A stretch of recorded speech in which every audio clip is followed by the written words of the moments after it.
ঘরোয়াভাবে কিভাবে আপনি মোমবাতি বানাতে পারবেন এই ভিডিওতে ডিটেইল তার বর্ণনা থাকছে। সেই সাথে গাছের পাতা কিভাবে আপনি ব্যবহার করতে পারবেন মোমবাতি ডেকোরেশনে এই বিষয়ে একটি আইডিয়া দেওয়া থাকবে। গাছের পাতাকে কিভাবে শুকনো রাখবেন এবং কিভাবে এরকম সবুজ রাখতে পারবেন এই বিষয়ে একটু আইডিয়া দেওয়া থাকবে এই ভিডিওতে। আসসালামু আলাইকুম, ওয়েলকাম ব্যাক টু দিনা উইথ ক্রিয়েটিভ টেলস। আশা করি আপনারা সবাই অনেক বেশি ভালো আছেন। আমি 2 রকম পাতা ব্যবহার করছি। এই যে এরকম একটা পাতা এবং এই যে এই ক্রিসমাস ট্রিটার একটা পাতা ব্যবহার করব। মানে আমি পুরো ডালটাই ভেঙে নিয়েছি এভাবে। তো এটাকে আপনারা কি নামে চেনেন আমাকে জানাতে ভুলবেন না। তো আমার মনে হয় সংখ্যাগরিষ্ঠ মানুষ এটাকে ক্রিসমাস ট্রি হিসেবেই চিনবে।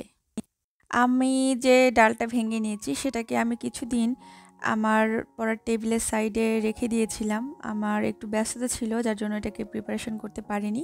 এবং ওই যে প্রথম যে পাতাটা দেখলেন ছোট ছোট এইরকম যে পাতাবাহার, এটাকে আমি পাতাবাহার নামেই চিনি।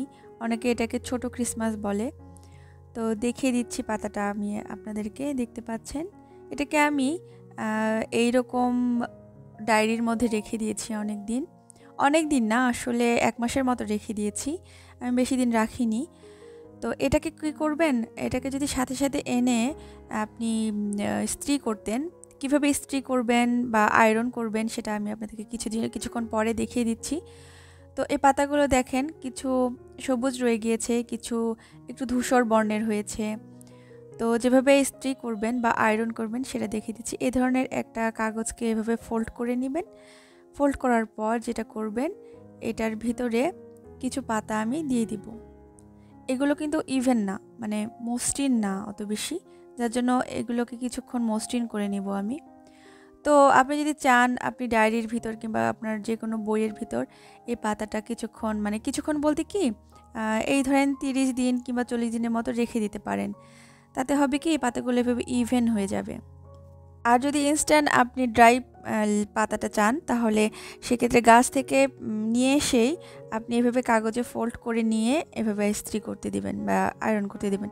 তো এবার চলে আসি মোমের যে গলানো প্রসেসটা সেটাতে। এই তো আমি এভাবে মোম গুলিয়ে নিচ্ছি। আপনি চাইলে এই মোমগুলোকে এভাবেও গুঁড়ো করতে পারেন। এভাবে গুঁড়ো করে জাস্ট আপনি ওই পাত্রের মধ্যে দিয়ে দিবেন। পাত্রটা সরাসরি চুলায় বসাতে পারবেন। তো আমি এভাবেই বসাই, মানে চুলার উপরে একটা এরকম লোহার পাত্র দিয়ে তার উপরে এভাবে স্টিলের বাটিটাকে দিয়ে দিই। মোমগুলো আমি ব্যবহার করলাম। এই মোমগুলোর সাথে মোটামুটি আমরা কিন্তু সবাই পরিচিত। এগুলো 5 টাকা 10 টাকা করে যে কোনো গ্রোসারি শপে আপনি পেয়ে যাবেন। আর যদি কেউ মোম চান, যে প্যারাফিন মোম কিংবা ওয়াক্স মোম, এগুলো হচ্ছে যে কোনো আর্ট অ্যান্ড ক্রাফটের দোকানে হয়তো বা পেয়ে যেতেও পারেন। তাছাড়াও দারাজ তো আছে অনলাইন প্ল্যাটফর্ম, সেখান থেকেও আপনি অর্ডার করতে পারেন। মোম গলানোর প্রসেস অলরেডি ডান। তো এই সুতোগুলো কিন্তু আমি ফেলে দেবো না, এগুলো কিন্তু রেখে দেবো নেক্সট মোমবাতি যা বানাচ্ছি সেক্ষেত্রে কাজে লাগবে। এরপরে যে মোল্ডগুলো দেখাচ্ছি এটা পুরাই ঘরোয়া একটা মোল্ড। এই স্টিলের বাটিটাও পুরো ঘরোয়া। তো আপনি যে কোনো মোল্ড ব্যবহার করতে পারেন। তো আমি এই 2 ধরনের মোল্ড ব্যবহার করছি, একদম ঘরোয়া মোল্ড। তো প্রথমে করছি কি, কিছু মোমবাতি এভাবে আমি লাগিয়ে দিচ্ছি, আঠা হিসেবে কাজ করবে, মানে যে ড্রাই লিভগুলো আমি করেছি এগুলোকে আটকে ধরে থাকবে। এই তো, তারপর আরেকটু দিয়ে দিচ্ছি, যেখানে ফাঁকা আছে সেখানে আমি দিয়ে এইরকম করে ড্রাই লিভগুলোকে লাগিয়ে দিচ্ছি। এই পাতাগুলোকে কিন্তু আমি আয়রন করিনি, তো আপনি চাইলে আয়রন করতে পারেন। অনেক দিন আমি কিন্তু ডায়েরির ভিতর রেখে দিয়েছি, যার জন্য এগুলো অনেকটা ইভেন হয়ে গেছে এবং শুকিয়েও গেছে অনেকটা, দেখতে পাচ্ছেন। তো আমি এগুলোকে কিন্তু ইস্ত্রি করিনি। যদি আপনি ইনস্ট্যান্ট চান তখন আপনি ওইভাবে যেভাবে দেখিয়েছি সেভাবে আপনি ফোল্ড করে, মানে কাগজ ফোল্ড করে আয়রন করতে পারেন। এবার আসছি ওই স্টিলের পাত্রটাতে। এই যে দুটো পাত্র আমি ব্যবহার করছি, এই দুটো পাত্র কিন্তু অনেকটা ছোট। আপনারা চাইলে অনেক বড় মোল্ডেও ব্যবহার করতে পারেন। তো মোমবাতি সবসময় ছোট মোল্ডে বেশি কিউট লাগে। তো যাই হোক, এটা একদমই অপশনাল, আপনাদের পছন্দ যেটা হয় আপনারা সেটাতেই ব্যবহার করতে পারেন, কোনো সমস্যা নেই। অনেক বড় বড় গ্লাস আছে, স্টিলের কিংবা কাচের, যেটা আপনার পছন্দ হয়। তো যে পাতাগুলো দেখছেন এগুলো কিন্তু অনেকটা ভারী, যার জন্য এভাবে আমি একটু লাগিয়ে নিলাম। আর বাড়তি পাতাগুলোকে আমি এই মোমবাতির মধ্যে উপরের অংশটা থেকে ডেকোরেশন করে নিলাম। আপনারা পছন্দ মতো ডেকোরেশন করে নিতে পারেন, কোনো সমস্যা নেই। এরপরে আমি এটাকে সেট করে নিব একটা কাঠি দিয়ে।